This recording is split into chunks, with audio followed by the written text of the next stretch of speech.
World news in Marathi. येमेनच्या Houthi बंडखोरांनी container जहाजावर क्षेपणास्त्रे डागल्याचा संशय आहे. मॉस्कोने पूर्व युक्रेनमध्ये जोर लावला असताना रशियन हल्ल्यात 5 ठार. स्ट्राईक दरम्यान गाझामध्ये पोलिओ लसीकरण मोहीम सुरू झाली. वेस्ट बँक अजूनही काठावर आहे.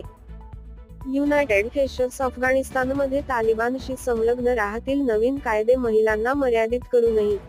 ऊर्जा अधिक क्षमतेच्या चिंतेमध्ये पाकिस्तानने जलविद्युत अणुऊर्जा प्रकल्पांचे पुनरावलोकन केले. ट्रम्प हरसेवर नवीन वैयक्तिक हल्ले करतात, त्याला सदोष म्हणतात.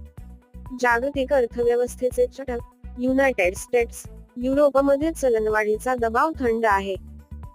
IBM वॉशिंग्टन, बीजिंगमधील भांडणाच्या दरम्यान चीनकडून ऑपरेशन्स मागे घेणार आहे. जपान कामगारांच्या कमतरतेच्या दरम्यान 4 दिवसांचा वर्कवीक पुढे ढकलतो. सांस्कृतिक अडथळ्यांना